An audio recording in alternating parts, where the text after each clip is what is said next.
26 is over how to graph a relationship. In problem 1, we're going to use this data to draw a graph that shows the relationship between the number of feet f and then the number of yards y. Do the data points line a straight line, and we're going to write a formula for the relationship between the number of feet f and then the number of yards y.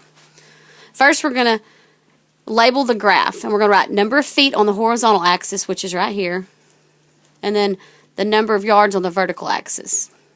And then we're going to assign variables, f and y, to the axis. So to get these ordered pairs, we're going 0, 0 is that one, the first one. 3, 1 is the next ordered pair. 6, 2 is the next ordered pair. 9, 3, and then 12, 4. And so the number of feet, we're going to go over the number of feet and then up the number of yards. So 0, 0, we're going to plot it, and it goes there.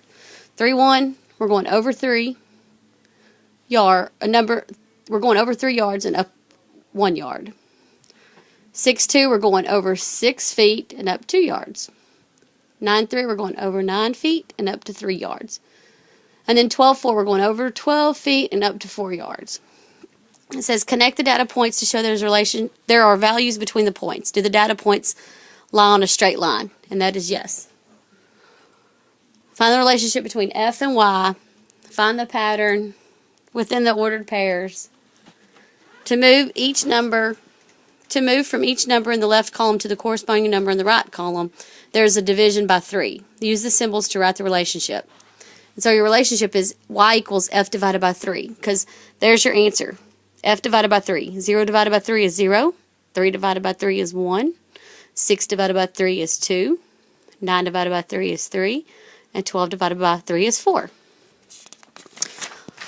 Problem 2 says use this data set to draw a graph that shows the relationship between the radius and area of a circle. Here's the radius and here's the area. Do the data points line a straight line? We're going to write a formula for the relationship between area A and then radius R. Do the same thing. We're going to label the graph. The horizontal axis we're going to label as radius, and then the vertical axis we're going to label as area. And we're going to assign the R and A to the axis. And we're going to we're going to plot 0 and 0. 1 and 3, 2 and 12, 3 and 27, and 4 and 48. And how we got these numbers were we used pi as 3. So we know that 1 times 3 is 12, or it's 3. 4 times 3 is 12. 9 times 3 is 27, and then 16 times 3 is 48.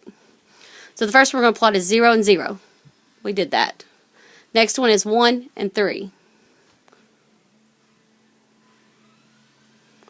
So that's over 1 and up to 3. 2, 12, 2, and then up to 12.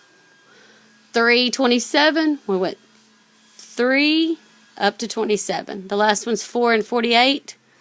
We went 4 and 48. And so it says graph the data using the first and last columns of the table. Plot the data points. Connect the data points to show there are values between the points. And does it fall in a straight line? And that is no. We're going to use the table and graph to find the relationship between the radius and area. The area of a circle is radius squared times pi. And then when we write the formula, it is A equals pi r squared. And then that's what we showed it on our graph.